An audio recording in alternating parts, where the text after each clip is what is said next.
Bienvenidos a esta tercera jornada sobre historia del parlamentarismo.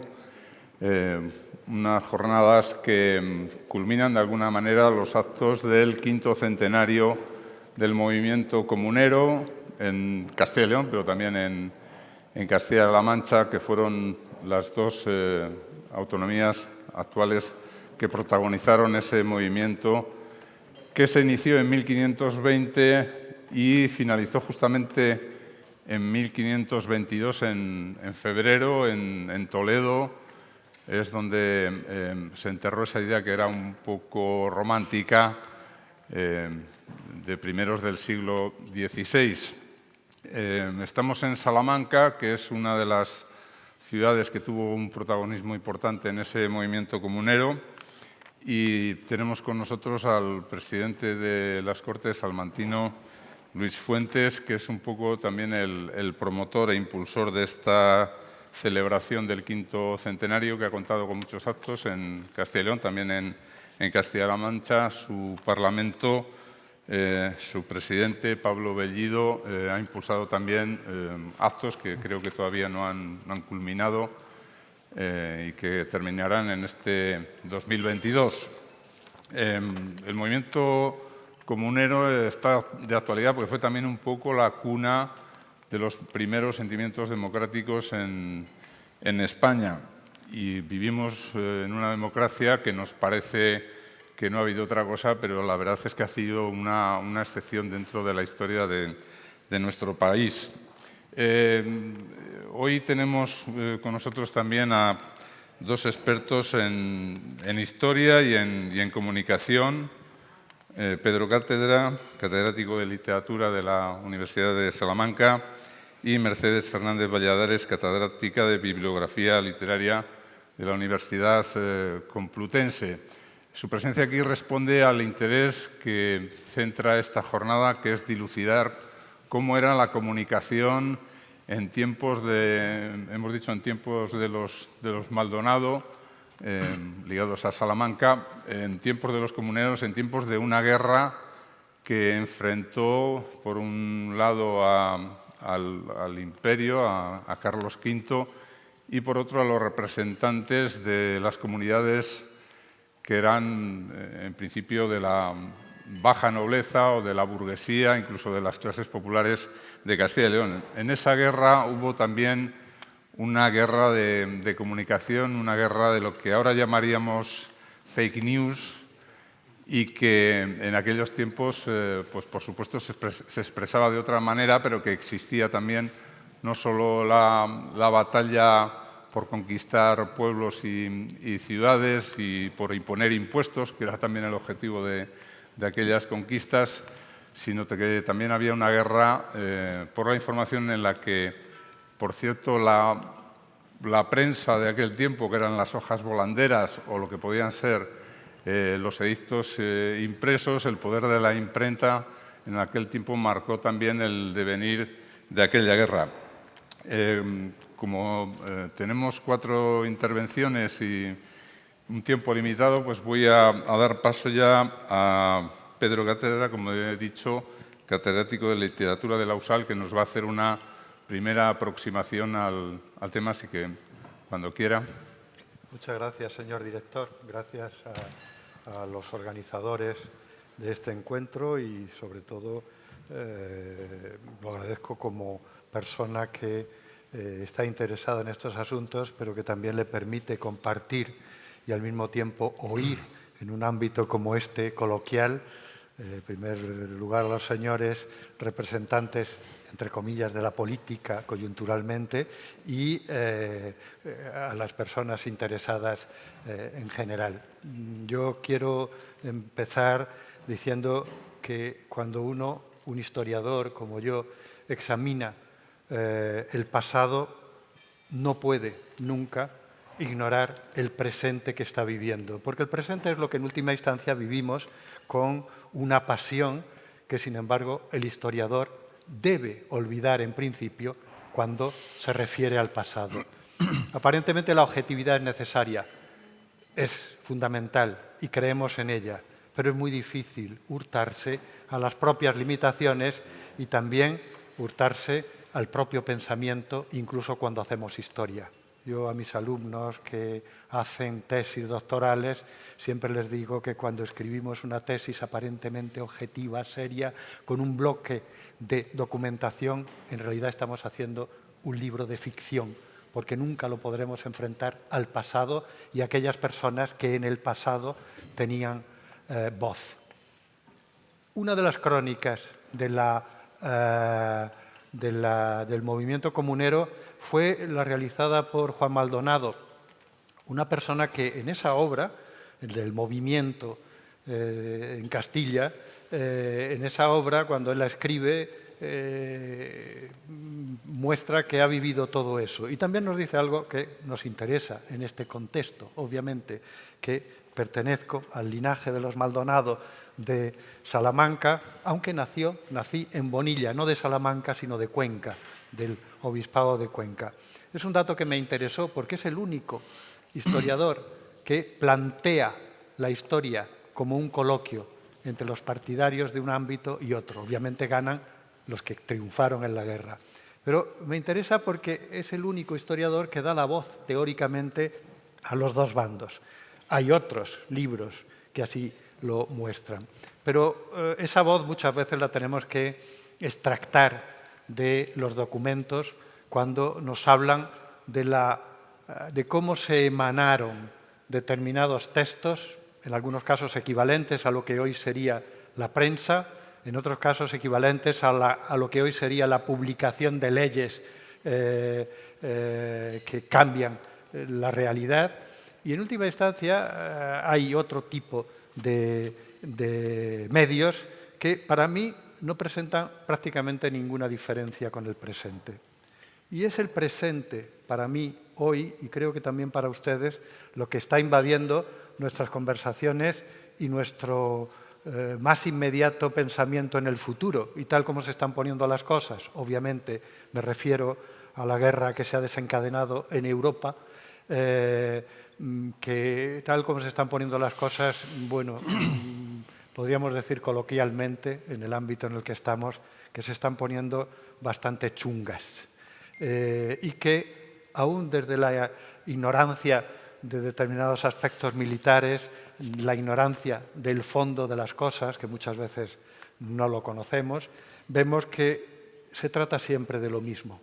Se trata siempre de un problema de quítate tú donde estás, que me pongo yo, porque de ahí controlo mejor a aquellos que considero que son los que no deben de estar ahí porque son enemigos míos. O quítate donde estar porque los medios y sobre todo los recursos que ahí tienes me interesan a mí para mi desarrollo económico más que eso. Lo que en última instancia no es ni más ni menos que un caso de apropiación que está en la base última de este tipo de enfrentamientos. Incluso si vamos atrás en el tiempo, nos plantamos en el desorden que se ha establecido ahora en el sudeste asiático sobre la base de intereses muy centrados en en el diseño de un plan político-militar que en última instancia pretendía beneficiar a un solo Estado, que era el aliado del gran Estado transatlántico de los Estados Unidos y cuya supervivencia estaba puesta en peligro cada vez más, y me refiero obviamente al Estado de Israel, por la situación del país.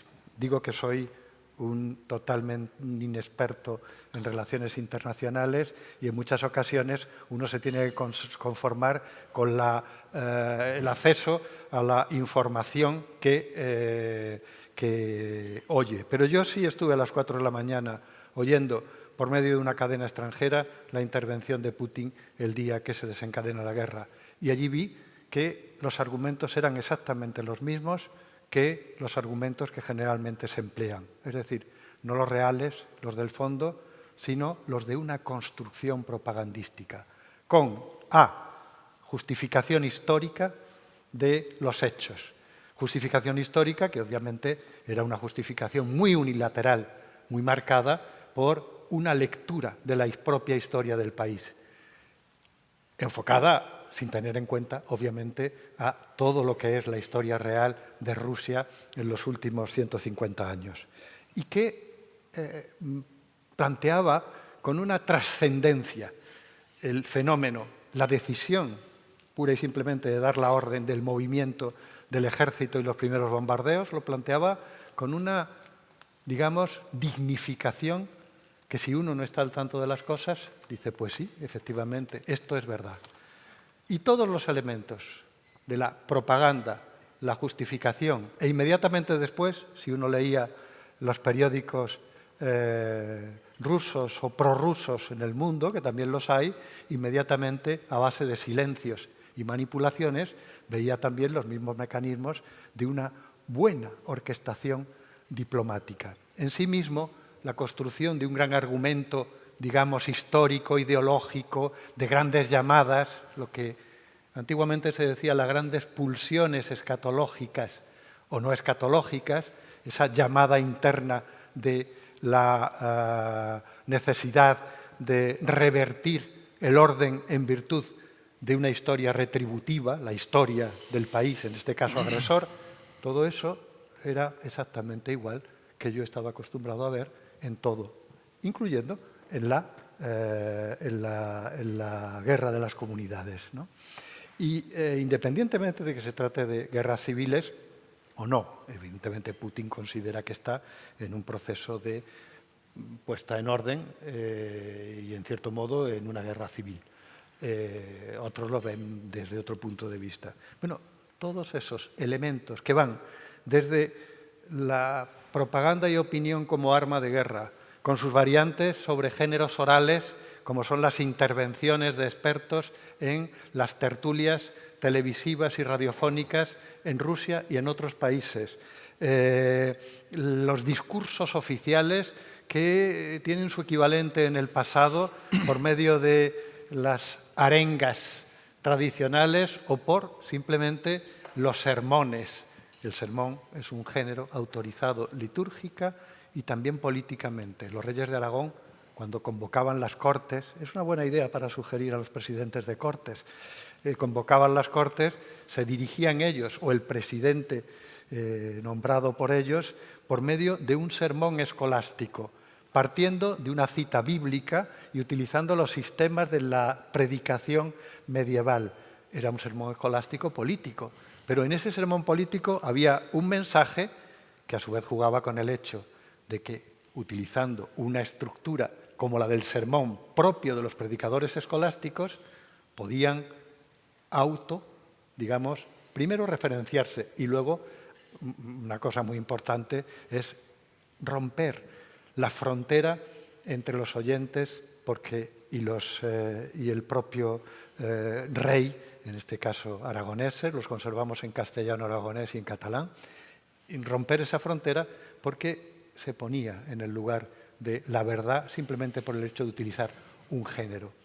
Y punto por punto, con sus equivalentes encontraríamos lo mismo, los géneros escritos, la autopropaganda. En esto fueron expertos sobre todo los reyes católicos, que de cara a un Estado moderno generaron un sistema de propaganda que salía desde la Cancillería Real muy sofisticado.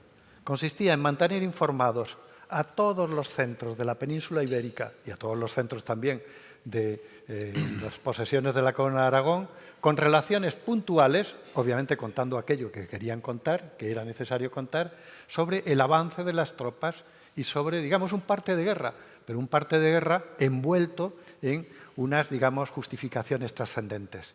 Se trataba, en muchos casos, de conseguir más dinero de los concejos o conseguir más dinero incluso del Papa por medio de la concesión, de nuevas concesiones, de venta de bulas para mantener lo que estaba costando la campaña, que fue verdaderamente una fortuna. Y así sucesivamente, estábamos en los mismos elementos. Y ante eso, evidentemente, supongo que claro que sí, para la profesora Mercedes Fernández Valladares, que ha sido la que recientemente ha editado la colección de folletos propagandísticos y legales de los comuneros en la Universidad de Salamanca. Gracias también, lo veo allí, el director de publicaciones, el profesor Sanz Hermida de la universidad, que han sacado esta colección esencial para la reinterpretación del fenómeno comunero con este tipo de elementos que nos sorprenden. Gracias a eso vemos que, en efecto, una de las particularidades, quizás siguiendo la experiencia de España, en este caso innovadora e inédita, en los años de 1482 a 1492, durante la Guerra de Granada, desarrollaron un sistema de propaganda que tuvo mucha importancia y mucha influencia. El último, quizá, capítulo, o casi el último capítulo de este sistema de propaganda es una especie de cosa, de acción que a mí me parece muy interesante y que voy a ir terminando mi intervención para luego hablar con más tranquilidad en el curso del coloquio, si así se suscita, con otros ejemplos. En Valencia, al mismo tiempo que aquí se desarrollaba el movimiento comunero, ya tenían una experiencia de guerra civil con los agermanados, con las germanías, que tienen unos intereses parecidos, pero iban mucho más allá que los comuneros, porque en principio los comuneros son los defensores de un rey castellano que continúe la tradición castellana, no este nuevo rey apoyado por la alta nobleza castellana que entra en la península ibérica acompañado de todo su, digamos, aparato gubernamental, que son los llamados flamencos, todos ellos de lengua francesa, naturalmente, valones más que flamencos, algunos flamencos también, claro está, y que viene aquí simplemente a tomar posesión de un reino que le es propio por herencia. Los castellanos, como dice muchas veces ese historiador de origen salmantino Maldonado, los castellanos, todos absolutamente, podíamos tener la seguridad de que eran fieles vasallos de su rey. No importa lo que pensaran. Si el rey decía eso, aceptaban, pero no aceptaban que lo dijera alguien que no fuera el rey, sobre todo si traía o conllevaban intereses ajenos al propio rey. Es decir, la autoridad del rey está por encima absolutamente de todo. Pero el gran problema es que este rey impone la autoridad por medio de canales que no son los habituales en Castilla. Y a partir de ese momento, los comuneros dicen, no, nosotros nos levantamos, entre otras cosas, porque queremos que el rey, en primer lugar, respete nuestras tradiciones, nuestros derechos, y al mismo tiempo nos oponemos a que el rey sea manejado por extranjeros. Y además queremos que el rey resida, esté aquí, y no se vaya, y no nos utilice simplemente como tierra, en cierto modo, conquistada o tierra heredada. Y enfrente están, obviamente, aquellos que sí, el rey por encima, pero también el rey como quiera. Y si el rey quiere irse, aquí estamos nosotros, la nobleza castellana más alta, para mantenerlo. Es decir, en esa situación se desarrolla, digamos, la base ideológica de las guerras de comunidades, aunque una parte importante del asunto era, efectivamente, que se vayan estos porque van a ocupar nuestro sitio, quítate tú porque quiero ponerme yo donde tú estás, que yo decía antes, ¿no? Y eso, en el caso de los agermanados de Valencia, era distinto, porque en realidad los agermanados de Valencia no querían una dependencia excesiva de castellana y sobre todo no estaban de acuerdo con la línea sucesoria que implicaba Carlos I. Se oponían incluso a la existencia de Carlos I. Tanto es así que uno de los actos primeramente institucionales de la Seix es que se inventan la existencia del príncipe don Juan, que no murió en Salamanca ni fue enterrado en Valencia, sino que aparece por allí, naturalmente un suplantador que hablaba lenguas, que conocía cosas, que parecía además tener el don de la profecía, una educación extraña, y este individuo abduce a los agermanados y se convierte en la promesa del nuevo rey si hubieran triunfado, que además se llamaba el encubierto, es decir, el murciélago de las profecías desde San Isidoro, que vendría y retribuiría y pondría de nuevo las cosas, no solo en la península ibérica, sino también conduciría a los ejércitos hasta la toma de Jerusalén, anunciando en cierto modo el fin del mundo, en el que mucha gente creía a finales del siglo XV como inmediato. Naturalmente, el suplantador acabó arrastrado por las calles de Valencia cuando los levantados, los agermanados, perdieron definitivamente la última batalla y esto se fue al garete. Pero eso es una gran fake, la de esta invención de un príncipe don Juan que no había muerto en Salamanca, sino que lo escondieron para grandes llamadas. Y estos agermanados se les ocurrió la siguiente idea, y es dar la noticia del triunfo de los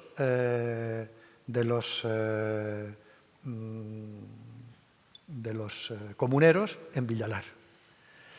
Algunos saben ustedes que incluso niegan la batalla de Villalar, incluso Ángel Ganivet bromea sobre el asunto diciendo que aquello fue simplemente que llovió un poco más y las cosas se vinieron abajo, pero que no hubo ni batalla ni nada. En cualquier caso, sí la hubo, según los agermanados. Pero lo que ocurrió es que Padilla y sus partidarios, leo el fragmento donde se narra este hecho, Padilla y sus partidarios habían destrozado a los gobernadores de Castilla y roto su ejército en la llanura de Villalar. Y otra serie de mentiras que convenían a su propósito. Y lo que hicieron fue imprimir una carta, una especie de carta en un papel grande que pudiera ser expuesto como un cartel por las calles de Valencia, impreso en grandes letras rojas para que pudiera ser bien visto y bien leído por las personas, y empezaron a publicarla con la nueva de la pérdida de los ejércitos imperiales. Y se fueron a la plaza de San Bartolomé y pegaron a la puerta de una casa la carta colorada con dos alabarderos, uno al lado del otro, es decir, ponían en un acto de representación ese documento que naturalmente era válido, pero fíjense que ellos no solo lo contaron oralmente, sino que se vieron obligados como mecanismo a imprimirlo. En esa época, imprimir un texto y publicarlo implicaba una autoridad extraordinaria. ¿En qué medida? Pues que la imprenta durante el siglo XVI contribuye sobre todo a autorizar, en virtud de que esos textos eran ya autorizados por el hecho de ser permitidos para imprimir. Hay una anécdota estupenda que es, y ustedes la recordarán, en uno de los capítulos del Quijote, cuando el ventero, cuando se ponen a ver una maleta llena de libros de caballerías y dice el cura, pero por Dios, si eso es todo mentira. Y el ventero dice, no, mentira no, están publicados con la autorización del Consejo Real. ¿Cómo el Consejo Real va a permitir la publicación de mentiras? Por lo tanto, esos libros son verdaderos. Claro, que lo diga un ventero analfabeto que solo oye leer los libros, diríamos, es que es cosa de analfabetos. Pero 20 años antes, en Segovia, están reunidos un montón de abogados en la puerta de no Cancillería, sino del centro jurídico, leyendo un texto que han llevado dos frailes trinitarios, dos, obviamente, personas cultivadas, ¿no? Y esos dos frailes trinitarios están allí atendiendo a esa lectura pública que oye la gente que está pasando por allí. Y es la historia de un abogado de la audiencia, natural de Martín Muñoz de las Pozadas, que había hecho un pacto diabólico con el demonio y le había dado su alma y su cuerpo a cambio de la sabiduría y el éxito en todos los terrenos, es decir, un pacto fáustico, al estilo de Fausto, ¿no? Y lo que ocurrió fue que, según van contando en el texto aquel, que por cierto estaba en verso, no importa que estuvieran en verso o en prosa las noticias, en el caso de Padilla tenemos ejemplos, como luego mencionará la profesora Fernández Valladares, que en el último momento de su vida, dos personas que hablaban como extranjeros vestidos de negro llaman a la puerta y los criados de este abogado pusieron el oído cuando se reúnen con el abogado en el interior de su cámara y el abogado cuentan lo que allí pasaba. Esos dos eran dos enviados del demonio que venían a buscar el cuerpo y el alma, que se convierten en dos enormes perros, en dos mastines negros, y se comen al abogado y se lo llevan, evidentemente, en forma de perros, salen en estampida desde la casa, teóricamente porque se lo han llevado al infierno. Claro, pasaba por allí una persona que conocía al abogado en cuestión, y le dice, hombre, por Dios, ¿eso cómo va a ser verdad? Y los frailes trinitarios enseñan el pliego suelto impreso teóricamente en Valladolid, pero era falso, estaba impreso en Sevilla, de cómo no va a ser verdad si está aprobado, si está impreso y aprobado por la Santa Inquisición. En consecuencia, el texto tiene una autoridad por el hecho de ser impreso que va mucho más allá del escrito. Por lo tanto, una documentación falsa o no falsa, como es esta de los agermanados valencianos publicando la victoria de Padilla para desencadenar un movimiento interno militar y decir vamos todos ya contra Castilla y acabemos con lo poco que va quedando del ejército imperial, es efectivamente el único modo que en ese momento puede tener para dar autoridad y fiabilidad, creencia a esas, digamos, mentiras que se convierten en una gran verdad justificativa. Y así sucesivamente. Podría poner otros ejemplos que dejo para luego, si hay lugar, en la discusión. Pero quizá convenga que miremos desde una perspectiva no solo histórica, sino terriblemente creativa. Una de las personas aquí presentes me decía ayer por la mañana, es que yo oigo la radio y veo la televisión y sinceramente yo ya, hable quien hable, no sé qué creer, ni a quién creer. Por mucha radio y por mucha televisión de distintas posturas que haya, puedo decir. Y es muy sencillo, es que la mentira, los silencios, el disimulo y todo lo demás es pura y simplemente un arma política y un arma de guerra. No importa en muchas ocasiones el juicio ético. Y me parece que me he pasado. Disculpen. Gracias. Gracias, Pedro. Como dije antes, Mercedes Fernández Valladares es catedrática de Bibliografía Literaria en la Universidad Complutense y sus últimos trabajos han versado también sobre esas noticias relacionadas con los comuneros. Mercedes, cuando quieras.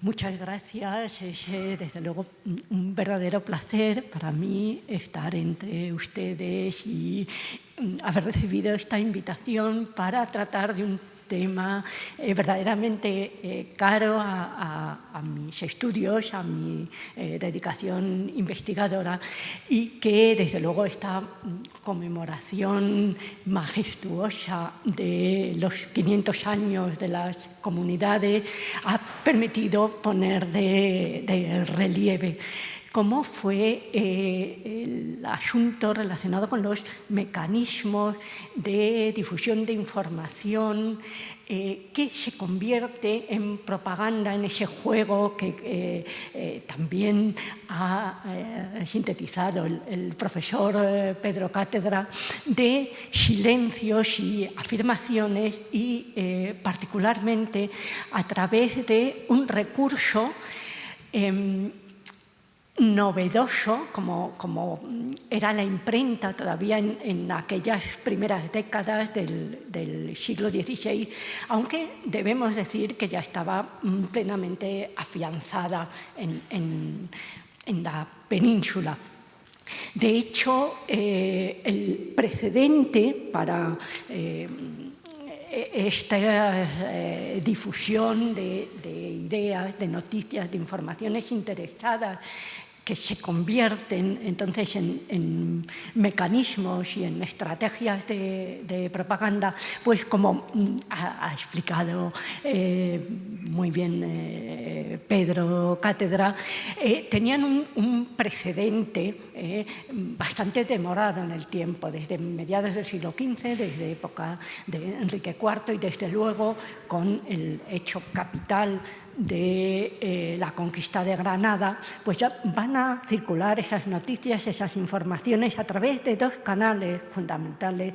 El canal de la oralidad, de la transmisión de boca en boca y de rumores, y también a través del importantísimo canal de la escritura manuscrita.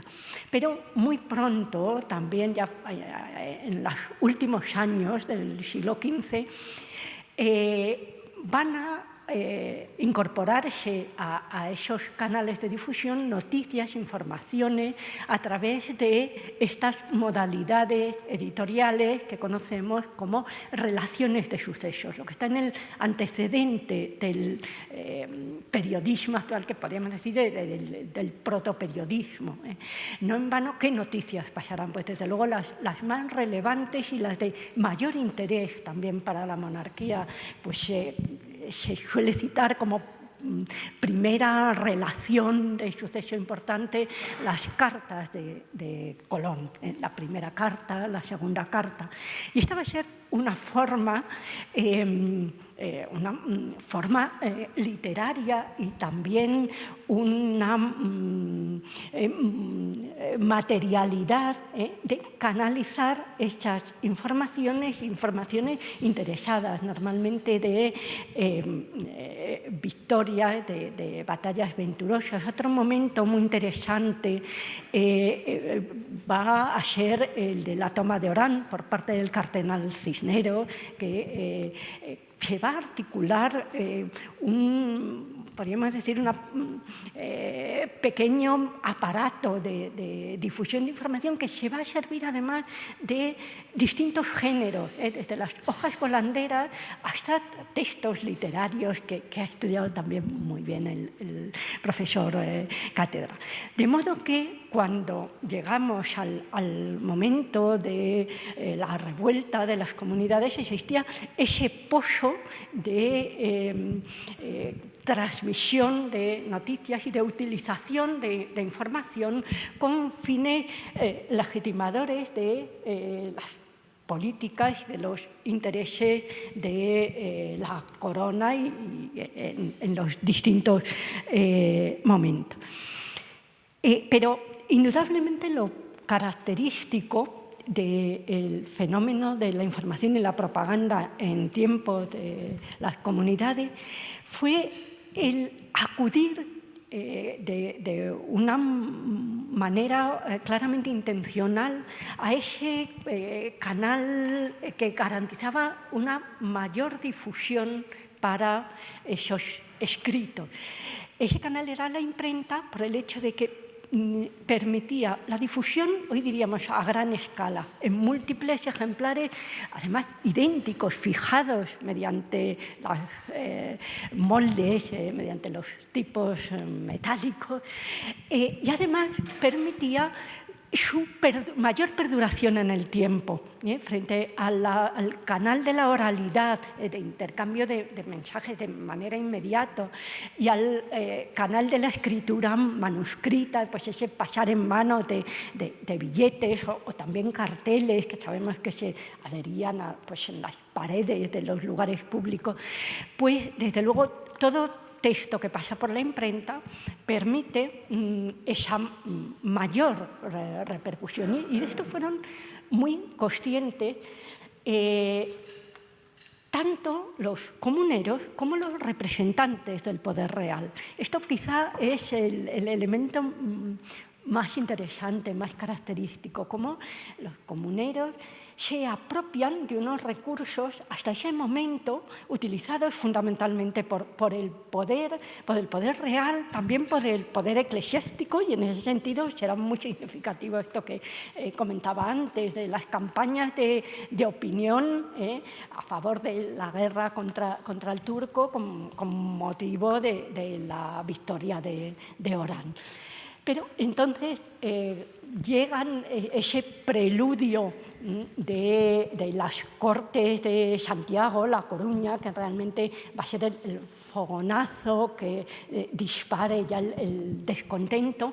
¿Y qué nos encontramos? Pues nos encontramos movimientos de agitación a través de los canales de la oralidad, de los sermones, en este sentido y en el contexto propiamente salmantino, será muy interesante la constancia de esos sermones más o menos exaltados, inflamatorios por parte de los frailes franciscanos y sobre todo de las órdenes mendicantes. De eso tenemos constancia ya desde el verano de 1519. De modo que será también muy significativo en este contexto de la ciudad en la que estamos, como ya en los primeros años en los primeros meses de 1520 y durante la primavera, el Ayuntamiento de Salamanca y los procuradores, los representantes de la ciudad en la corte, van a pedir a una comisión de frailes compuesta por tanto franciscanos como agustinos como dominicos, un informe sobre esa situación de revuelta que se estaba fraguando. Bueno, pues este informe, que se conoce como la Carta de los Frailes, realmente va a contener en germen las ideas y las propuestas de reforma y las reivindicaciones del movimiento de las comunidades. Pero, como decía, lo significativo es que a partir de ese momento, además de utilizar los canales de la oralidad, los canales de la escritura mediante estas cartas, van a utilizar también la imprenta. Y otro aspecto muy interesante es ver cómo, si se contempla el conjunto tanto de documentos conservados, que realmente es pequeño, de hecho no nos han llegado 8 testimonios que han sido los facsimilados en esta edición, pero sí tenemos rastros y huellas muy fiables de cómo fueron muchos más los textos que pasaron a la imprenta.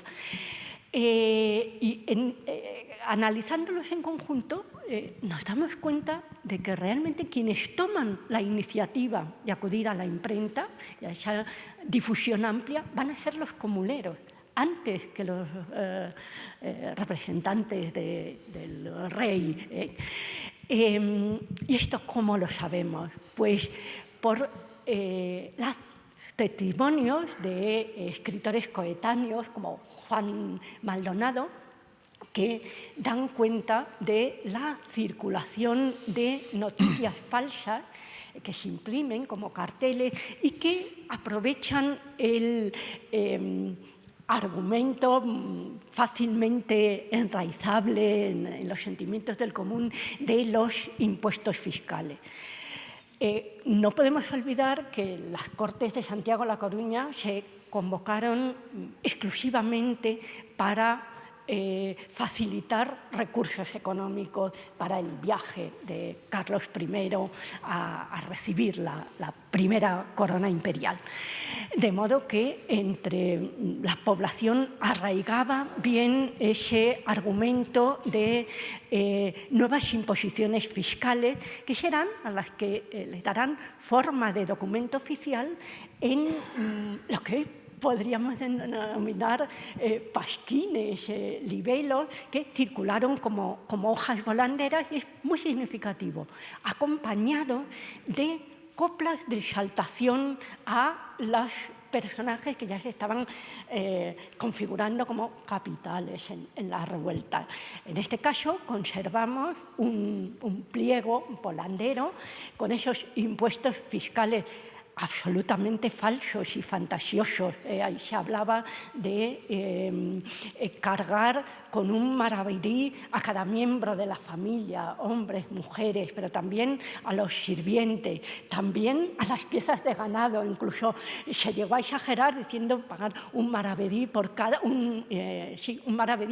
teja del tejado.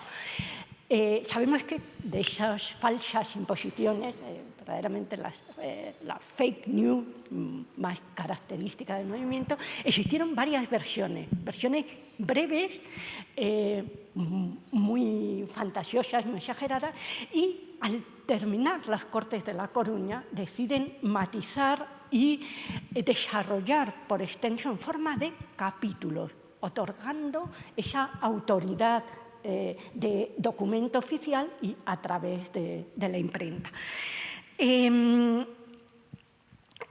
A partir de este momento va a ser habitual durante todo el periodo de la rebelión de las ciudades esa utilización de la imprenta como mecanismo de difusión y de autorización de los discursos, de las reivindicaciones, de las propuestas de reforma política y administrativa que los comuneros presentaban a los representantes del monarca, siempre preservando esa legalidad y ese reconocimiento a la figura del monarca.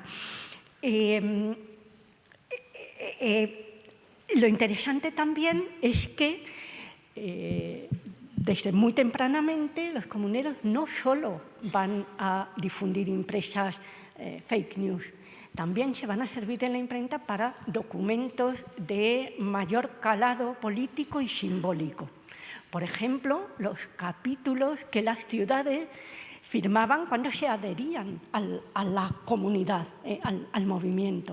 Sabemos que Toledo fue la primera ciudad en la que la población en el entorno de las fiestas litúrgicas del Corpus, nada menos, podemos pensar lo que supondría esto hoy en el Corpus de Toledo, pues es cuando la población se adhiere a la comunidad firmando unos capítulos que sabemos que inmediatamente el Ayuntamiento de Toledo entregará a las prensas para que se difundan a otras villas del arzobispado, a otros lugares de Castilla.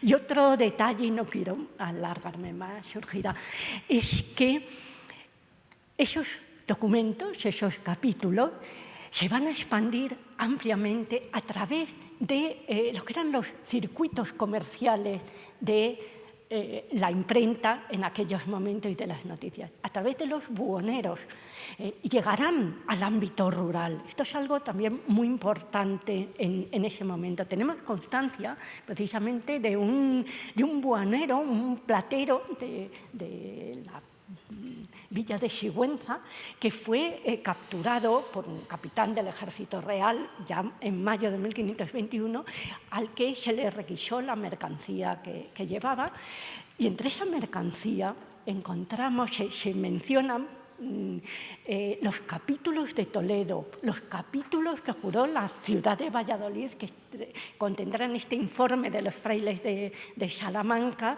ya con una configuración ideológica más articulada, que estará en el germen de lo que se conoce como la ley perpetua, ese proyecto con todas las distancias y las comillas, de constitución o de antecedente del constitucionalismo, que va a ser elemento clave de las reivindicaciones comuneras y que también llegará a la imprenta, también se va a imprimir y es muy significativo en el taller de imprenta salmantino de Lorenzo León de Dey.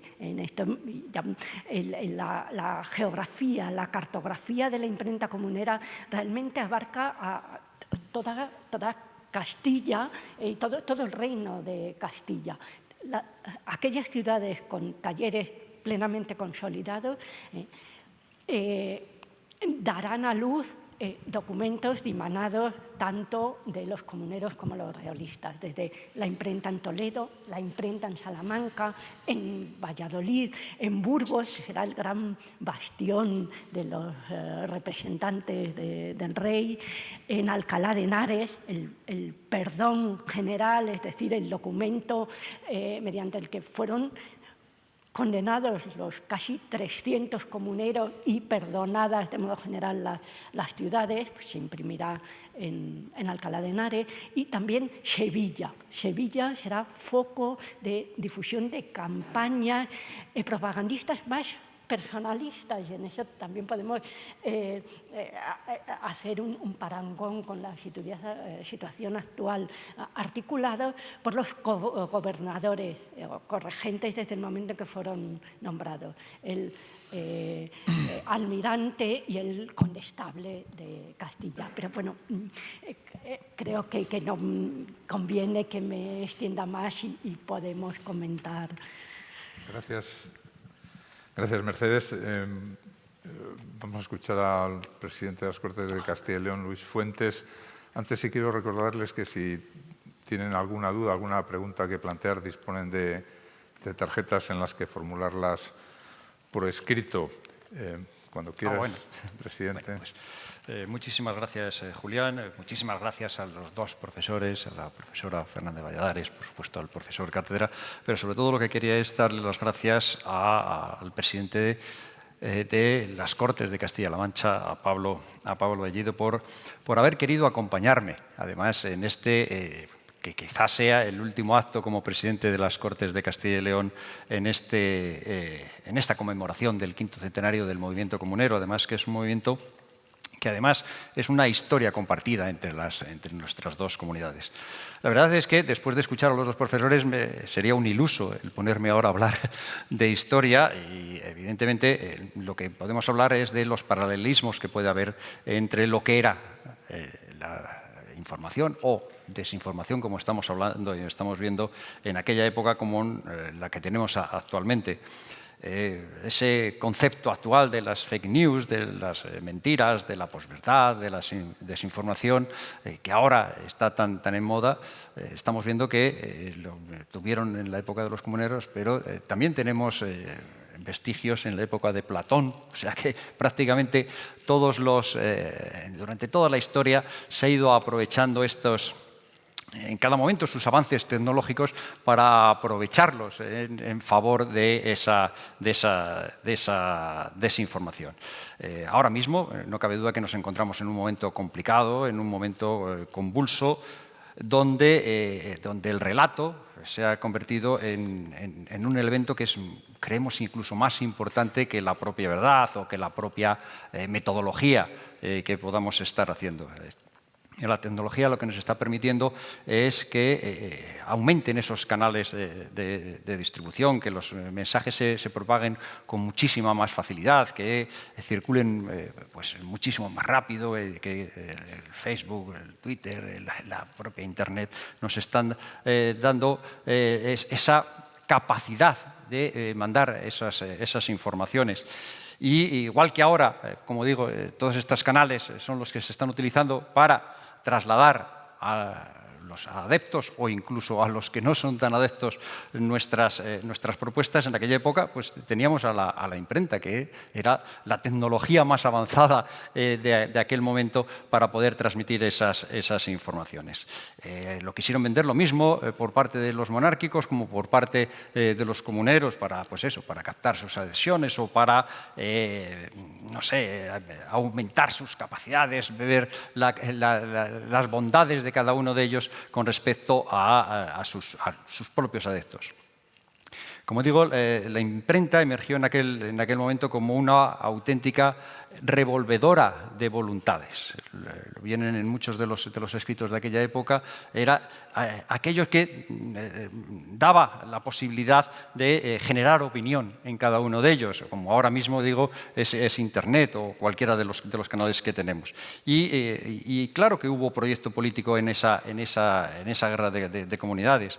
Pero también hubo un aprovechamiento ideológico por parte de los dos bandos donde apelaban a sus propias ideas o identidades o lo que ahora mismo estamos viendo también, esa exaltación de las identidades totalitarias por parte de ese monarca y esas identidades tradicionalistas por parte de los comuneros.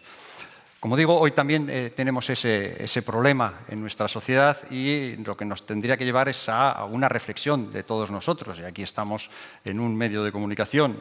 Ahora mismo la era de la información es la era de la información o es la era de la desinformación, como decía el profesor Cátedra. Tú abres, si te pones delante de 5 periódicos, por ejemplo, cada uno tiene una forma de explicar la realidad completamente distinta y evidentemente cada uno de nosotros escogeremos aquel que se adecúe mucho más a nuestros pensamientos. Pero no quiere decir eso que sea la verdad absoluta. Por lo tanto, creo que deberíamos de empezar a tener todos esa responsabilidad para trasladarle a la ciudadanía lo que realmente debería de ser la verdad, no la interpretación de la verdad por parte de aquellos que se dedican a trasladarla por los medios de comunicación. Por lo tanto, creo que la responsabilidad, el papel que tiene la prensa actualmente en las situaciones cotidianas es absolutamente fundamental. Y tenemos que entre todos que combatir esa desinformación porque es fundamental que frente a las manipulaciones que podamos hacer desde los púlpitos políticos que podremos tener, pues tendremos que buscar entre todos la verdad, que es lo más importante ahora mismo, que frente a esos mensajes falsos busquemos la transparencia, fundamental, para que todos tengamos la posibilidad de escucharla como tal. Y tenemos que buscar los datos para pensar, dedicarnos a buscar la verdad en los datos, no interpretar los datos y, por lo tanto, tenemos que ser íntegros todos para evitar esas injerencias de aquellos que quieran manipularlos. Por lo tanto, en esta era en la que tenemos los mensajes, en la que tenemos esas redes sociales, en las que tenemos ruedas de prensa sin preguntas, por ejemplo, o que se vetan a medios de comunicación que no son afines a aquellos mensajes que queremos mandar. La sociedad en la que vivimos tenemos que exigir que tengamos que aprender de los errores que hemos cometido en nuestra historia y buscar sobre todo la verdad.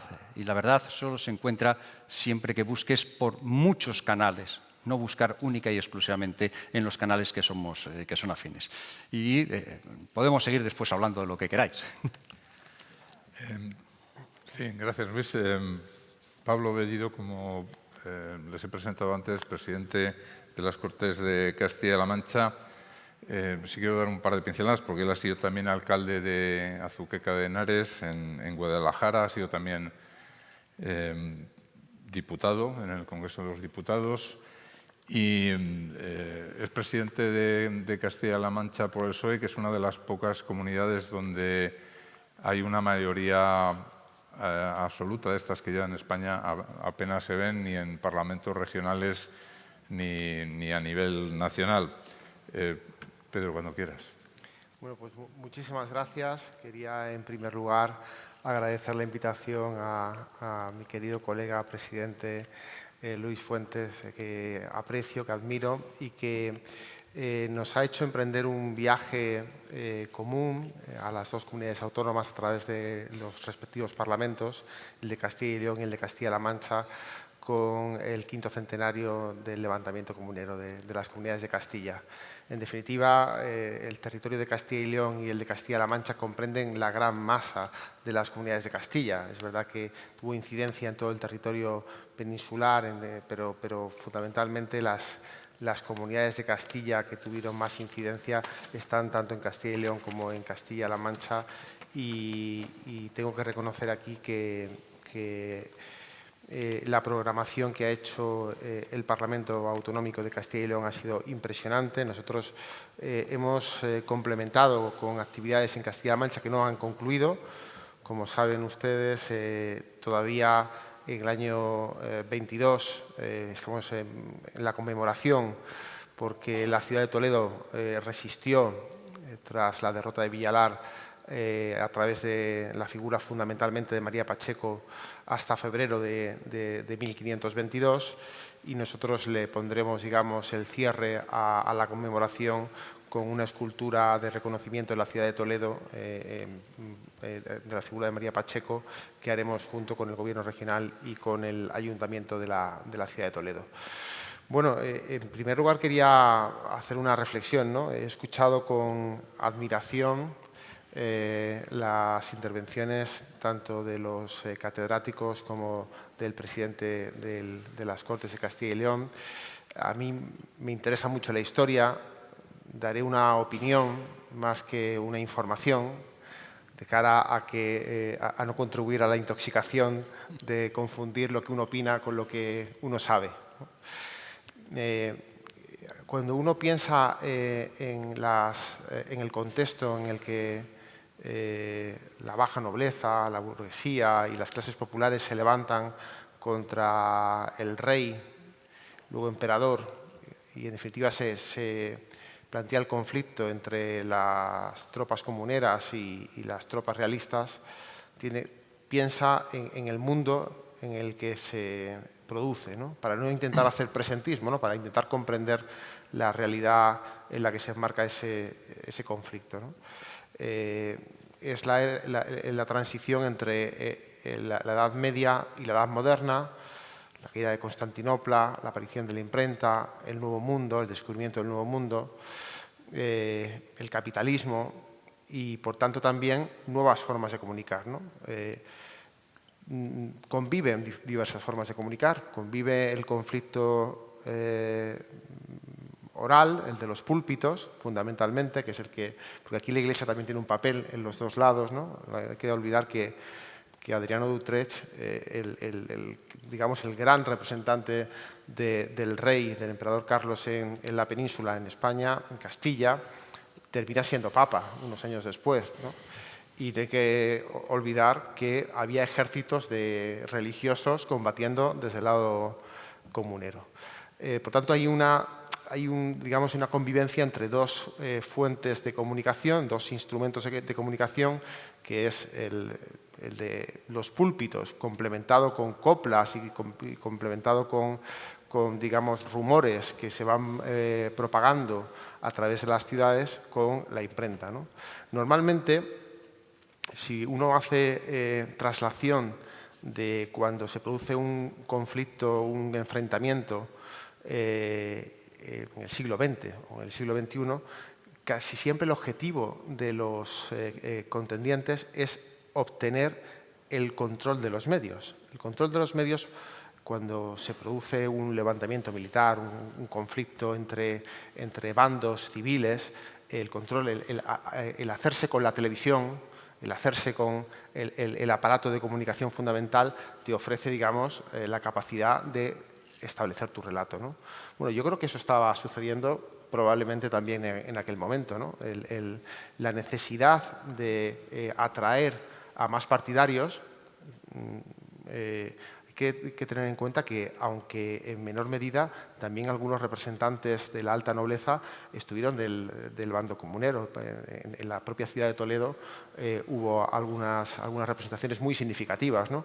El intentar, digamos, disponer de un aparato de comunicación a través del papel en aquel momento que, digamos, añadiese, incorporase a más adeptos, yo creo que tenía un valor, ¿no? Y bueno, intentando comprender cómo esa realidad nos influencia, incluso ahora que en la propia conmemoración, querido presidente, hemos visto de todo, ¿no? Cómo algunos presentaban la revolución o la revuelta o el levantamiento de las comunidades de Castilla como un antecedente de republicanismo que pudo haberse producido y que pudo haber flotado en alguna persona en aquel contexto, ¿no? Pero, bueno, siguiendo el modelo que se estaba produciendo en la península itálica, o como algunos en el siglo XIX, pero también más recientemente, lo han planteado como el inicio de una especie de revolución liberal, o como otros lo han presentado como un deseo de imponer a una reina castellana como Juana I, que desde luego sí que estuvo por la Santa Junta muy interesada en esa figura, ¿no?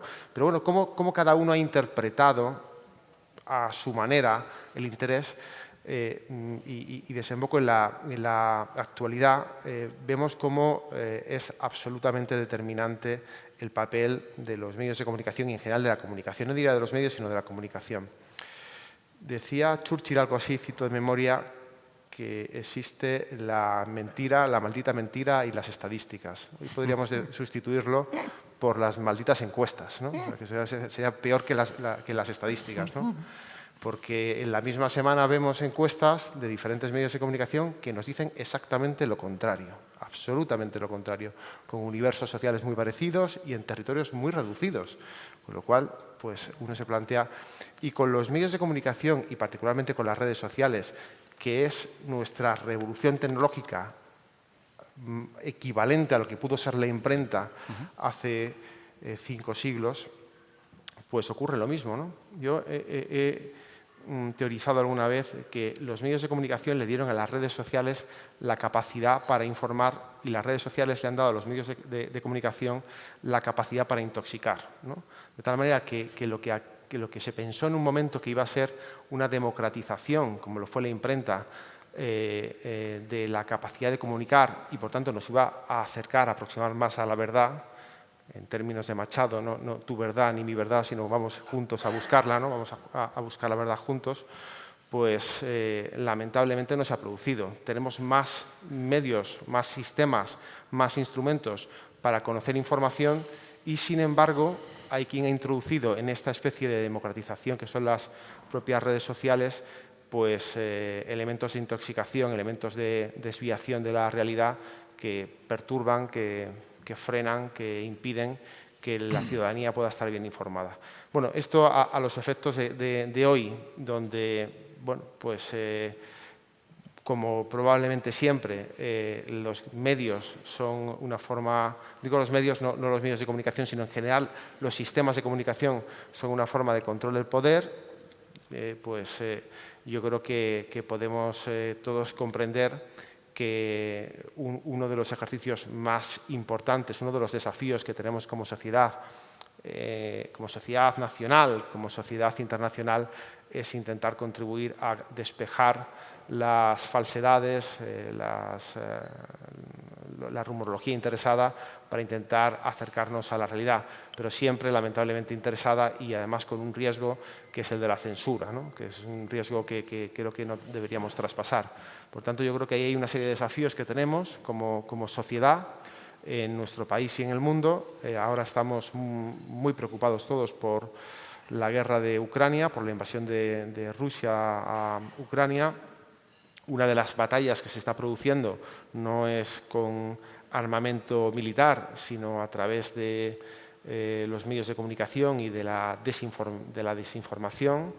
He escuchado recientemente a la propia ministra de Defensa de nuestro país explicando que el ejército, bueno, más que el ejército, que el gobierno ruso realmente es especialista en tiene una gran capacidad para, digamos, intoxicar la realidad y parece que tuvo incluso incidencia en algún momento en el pasado en el referéndum ilegal de autodeterminación de Cataluña, ¿no? Este referéndum sin permiso que se hizo en Cataluña.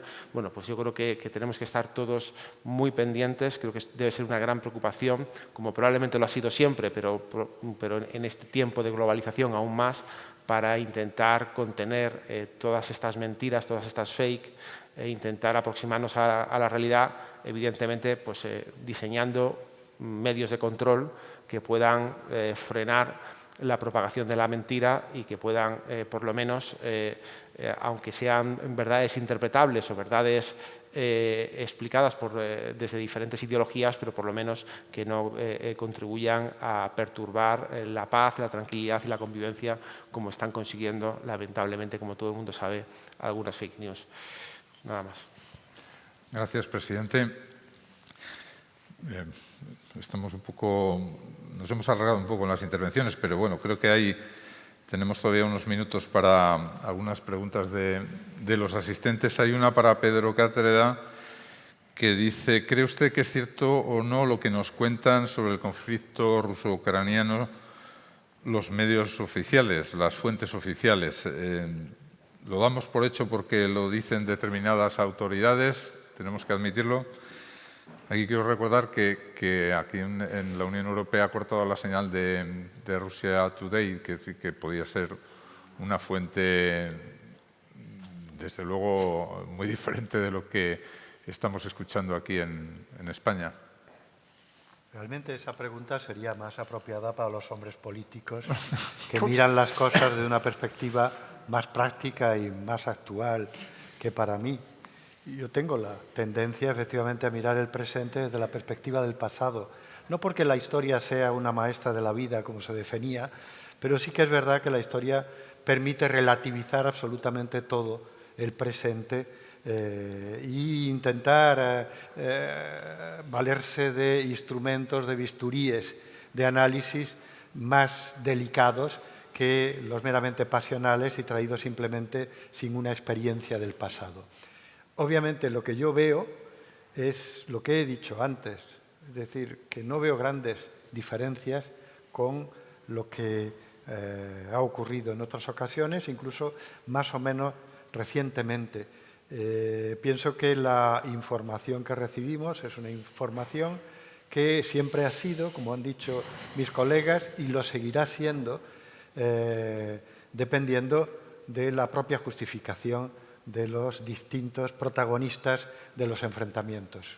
Yo siempre digo que, en este caso, las únicas personas verdaderamente objetivas en los actos de guerra y que verdaderamente se limitan a aquello que forma parte de su trabajo y obligación, los únicos profesionales son los militares, que cumplen órdenes de los manipuladores, que cumplen órdenes de las circunstancias, pero que efectivamente son los únicos que en alguna medida obran ahí desde la perspectiva profesional y que pueden ir en una línea o en otra de acuerdo con muchas circunstancias. Pero todo lo demás que rodea el asunto, incluso la propia reacción de Europa, insisto que no es un tema mío, que yo soy un mero opinador como lector de información e incluso como conocedor un poco de los avatares, primero del Imperio Ruso y posteriormente de la historia de la Unión Soviética y el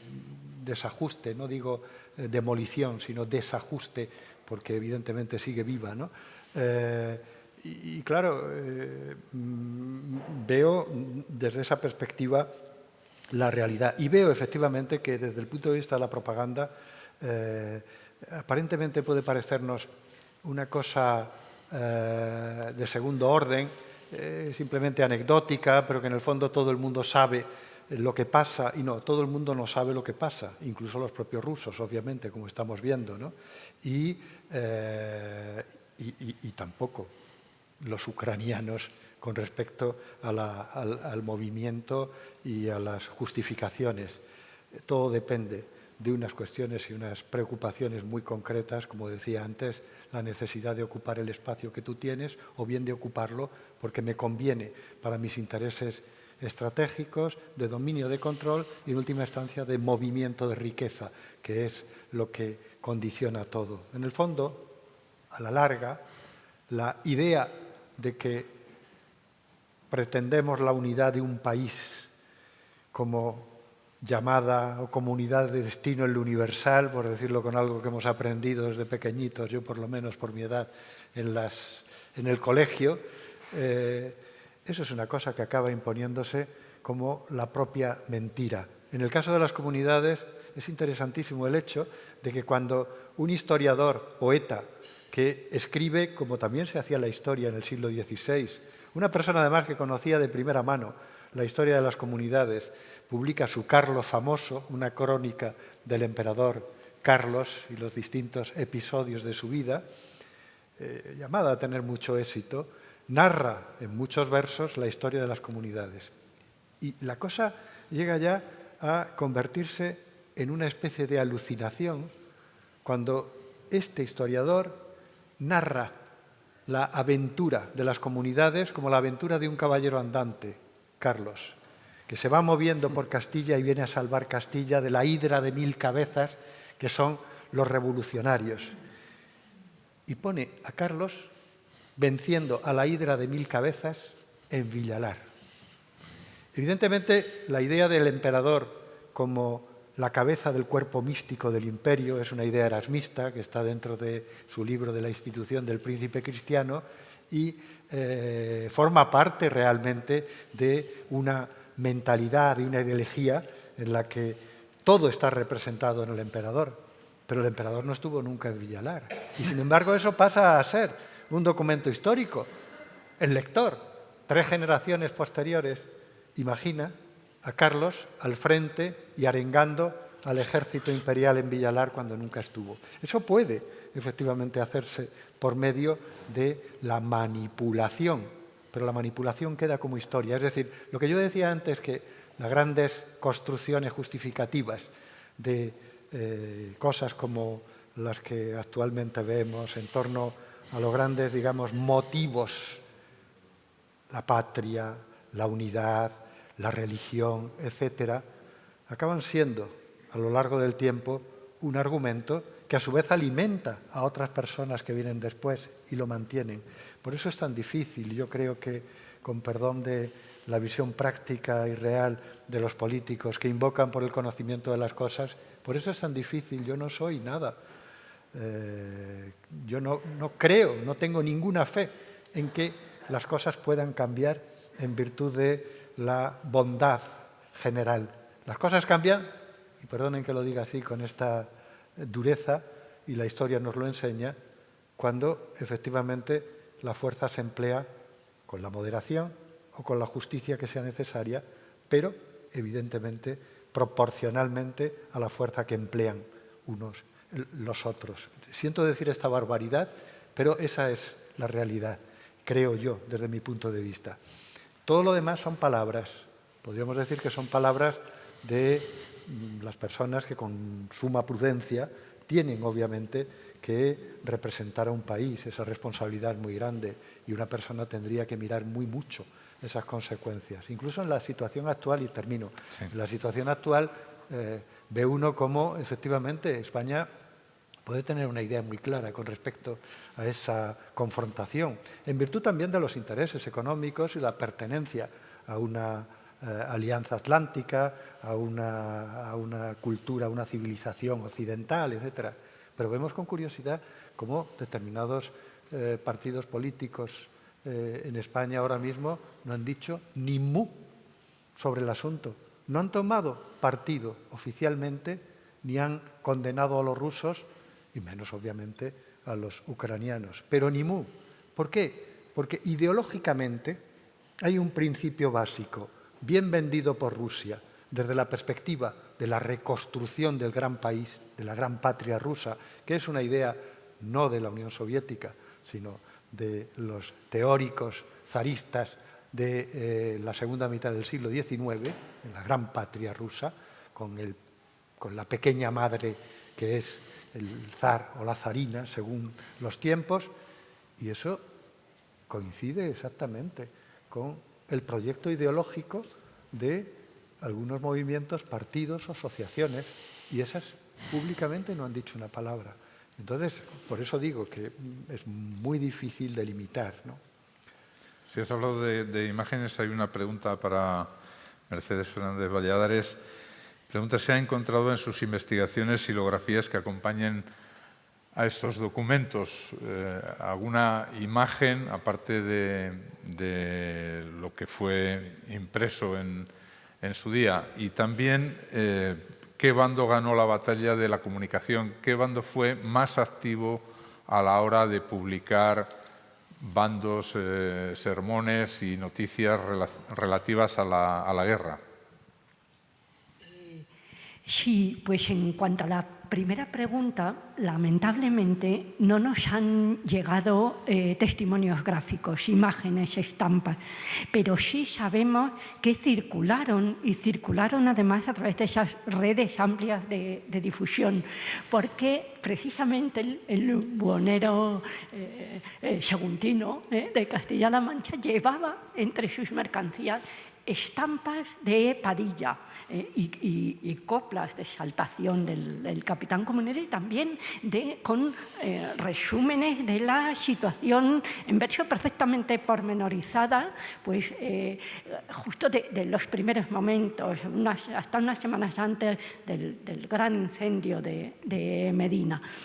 El hecho de que no nos hayan llegado, pero sí tengamos noticias fehacientes de estas estampas y de esa, indudablemente el canal, y ahora esto da pie para comentarlo, el canal de la imagen gráfica, pues será desde la Alta Edad Media y simplemente pensemos en los beatos, un elemento de difusión de información, de ideas, de configuraciones ideológicas importantísimos.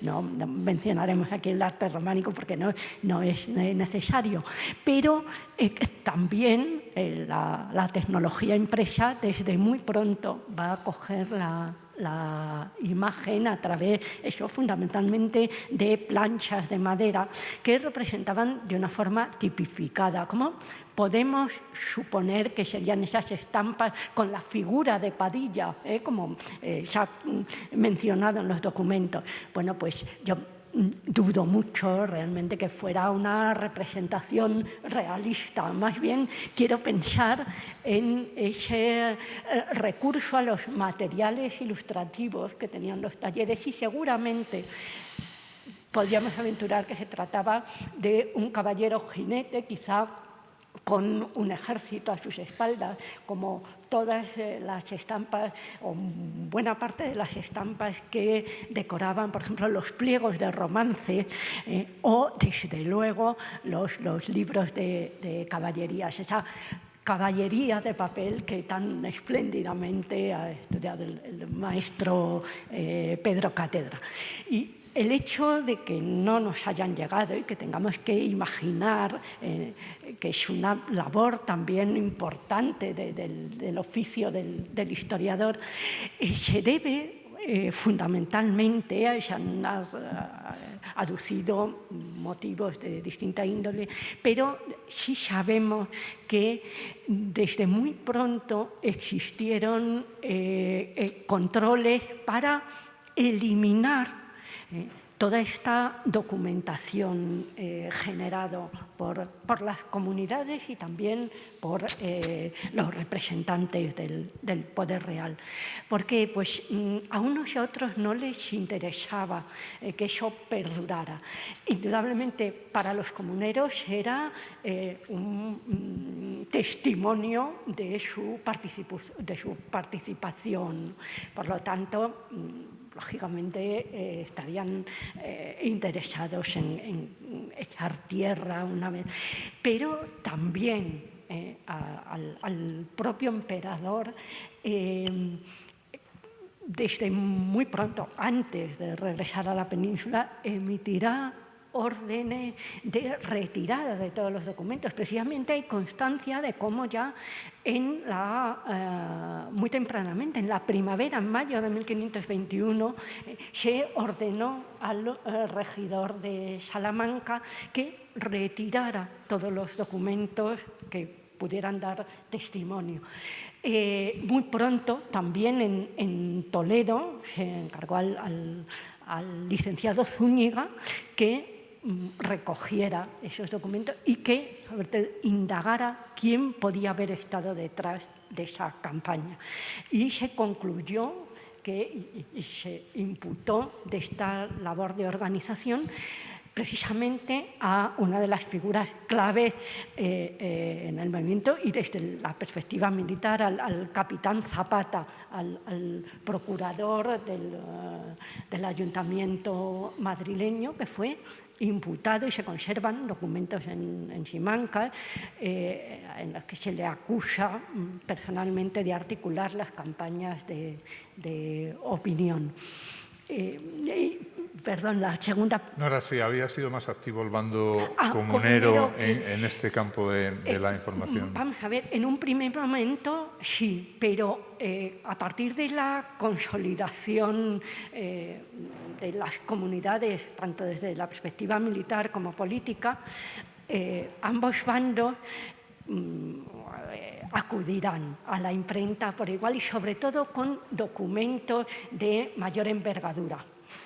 Desde luego, por parte del Poder Real, yo mencionaría 3 muy claros. El primer edicto de condenación de los comuneros, lo que se conoció en la época como la Carta contra los traidores, que precisamente solo nos ha llegado en un ejemplar que se conserva aquí en la Biblioteca Histórica de la Universidad de Salamanca. Pues ese fue el edicto que emitió ya el emperador en Worms a mediados de diciembre de 1520 y que acabará difundiéndose como un pequeño libro, un cuaderno impreso. El segundo, indudablemente, la bula de excomunión de los comuneros. Claro, el poder coercitivo que en una sociedad en la que la religión permeaba toda la realidad, pues fue enorme. Es curioso, siempre se había hablado del acto de publicación de la bula que había emitido el Papa León X ya a mediados del otoño a favor de los reyes de Castilla, doña Juana y su hijo don Carlos. Pero la conciencia que teníamos los historiadores, los bibliógrafos, los filólogos, es que, como era habitual en el momento, se hizo pública, se pregonó y tal. Claro, la sorpresa cuando ya hace varias décadas localicé en el Archivo Histórico Municipal de Burgos el majestuoso cartel, ahora aprovecharé para mostrarlo en el facsímil, con el texto de la bula. El texto de la bula, los breves que emitió el Papa y, lo que es más importante, la síntesis de la excomunión en castellano y en tipos de mayor tamaño para que todos los alfabetizados o aquellos que oyeron leer el documento se dieran por enterados. Y por último, el perdón general, que también pasará a la imprenta en Alcalá de Henares. Sí, hay bastantes más preguntas, pero estamos ya fuera de límite. Para los presidentes de ambas cortes regionales, hay una pregunta, dice, se habla del problema de la divulgación de las fake news en las redes sociales, pero ni la Unión Europea ni los Estados miembros legislan de forma severa para limitar la divulgación de este tipo de noticias falsas. Como presidentes de 2 legislativos, aunque no corresponda propiamente a sus cortes regionales, ¿son partidarios de legislar, endurecer la normativa para frenar la divulgación de fake news?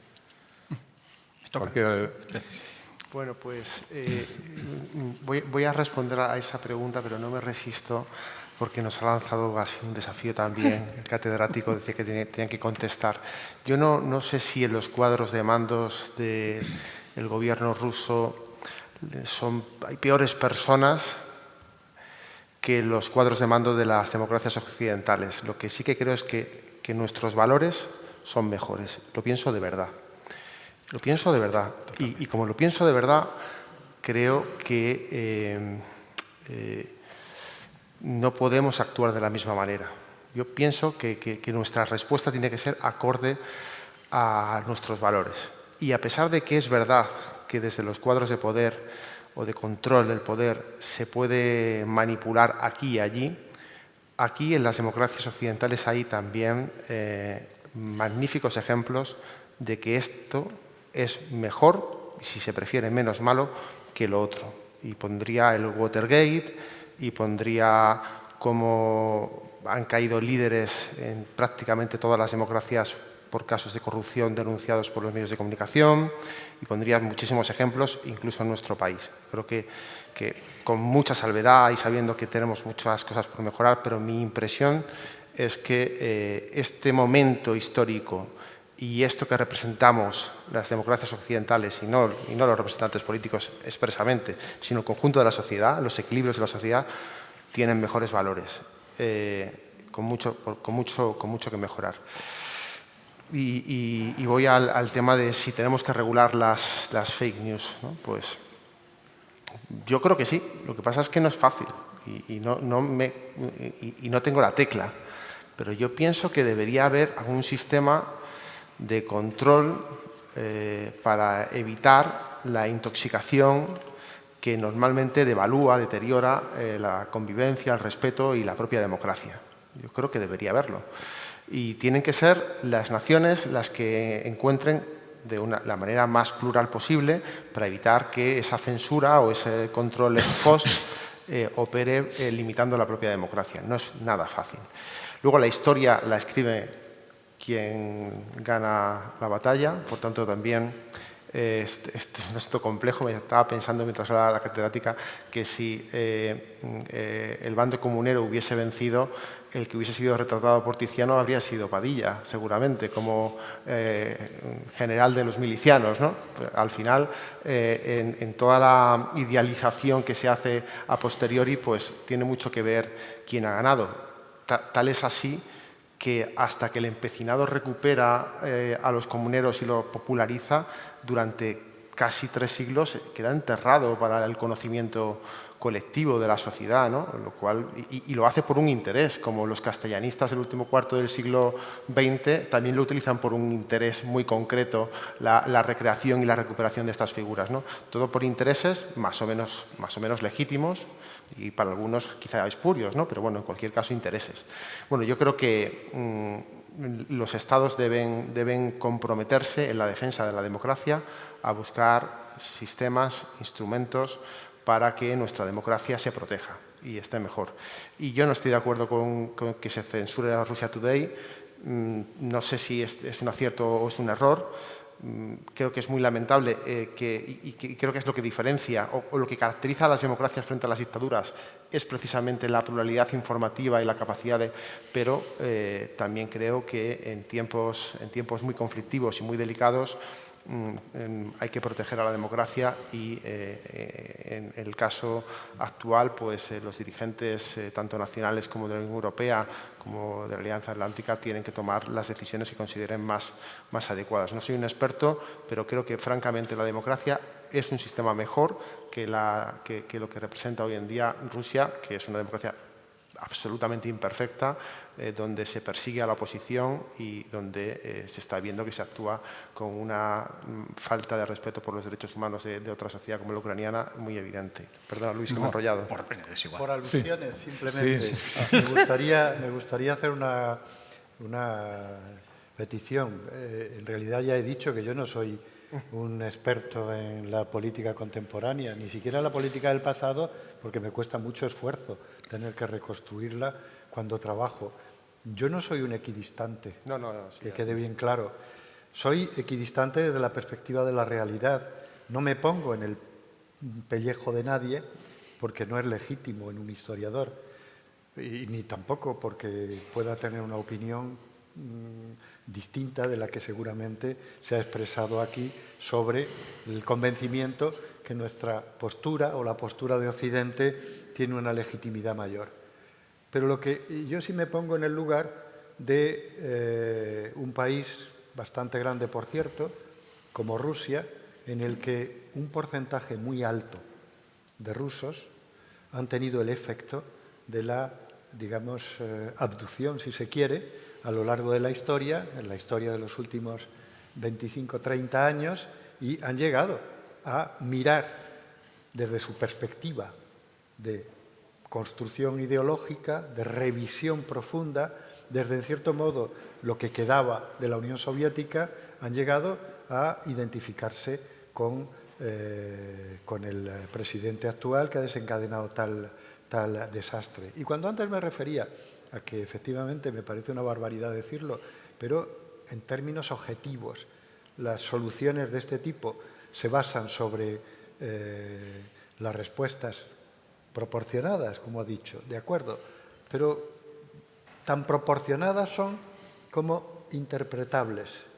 Si el día antes de la decisión de Putin de desarrollar y activar los armamentos nucleares, los presidentes, los responsables políticos de Occidente dicen que van a activar una nueva, un nuevo castigo, en última instancia podemos interpretarlo también como ataque, que es el de excluir del código SWIFT, que es la decisión equivalente a lo nuclear, porque así se presenta, así lo dicen. Un bloqueo económico. Así lo dicen. Estamos ya en un juego de palabras que, como decía un amigo mío a propósito de los problemas en España con los separatismos, se empieza con el problema de la lengua hablando del complemento, el suplemento y los sufijos y se acaba con una pistola en el bolsillo. Y claro, el gran problema es que las palabras las carga el diablo y aunque nosotros sabemos muy bien que efectivamente excluirlos del código SWIFT no es eso que ha dicho los propios gobernantes europeos y los periódicos, es que lo hemos visto en los periódicos, el de activación de la solución equivalente a lo nuclear, que es eso. Aunque nosotros lo sabemos, le hemos puesto en bandeja a Putin decir, sí, sí, eso es lo nuclear por vuestra parte, pero lo mío son las armas nucleares. Es decir, que en realidad nosotros podemos tener la legitimidad, pero el gran problema es que aquellos que están obrando así, sobre la base de una construcción y de una propaganda, se creen también con la legitimidad. Claro. Gracias, Pedro. 10 segundos. Sí, te iba a pedir, Luis, que nos dieras yo lo que no el me puedo, cierre que... No me puedo mantener sin poder decir que sigo teniendo fe en la política, por supuesto. Todos los conflictos no se pueden acabar con la fuerza como parece, o los cambios no pueden venir solo con la fuerza. De hecho, aquí tenemos un ejemplo maravilloso en el 77, 78, que gracias a esos debates, a esos pactos, a esas negociaciones, hicimos un cambio absolutamente radical sin necesidad de utilizar ni la fuerza, ni las armas, ni nada de nada. Y solo un pequeño dato, contestando solo a la pregunta. Sí. Miren, entre el 2017 y el 2019, un periódico de La Rioja hizo un estudio sobre 40.000 tweets de los políticos que teníamos. Y concluyeron que esos 40.000 tweets que habíamos retuiteado o que se habían retuiteado sobre noticias que no estaban contrastadas, todos ellos eran falsos.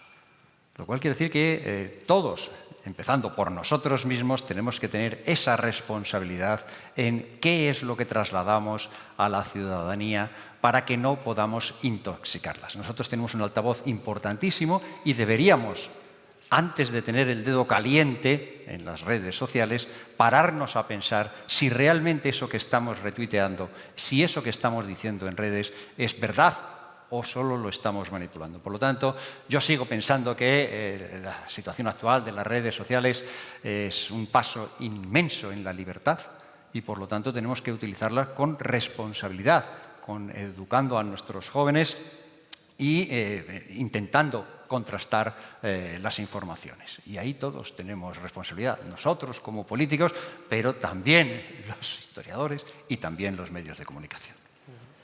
Muchas gracias, Luis.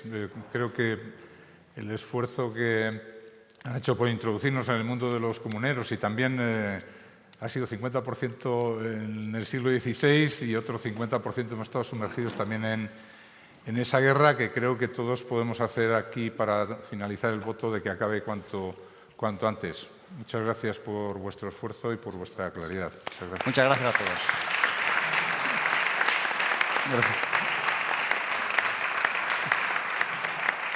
Gracias a las Cortes de Castilla y León que patrocinan estas jornadas, al presidente de Castilla-La Mancha, bienvenido otra vez a Salamanca, muchas gracias por estar con nosotros, y a los expertos y a todos ustedes, lo dicho, con el deseo de que la guerra acabe cuanto antes y que tengamos todos hoy un buen día. Gracias.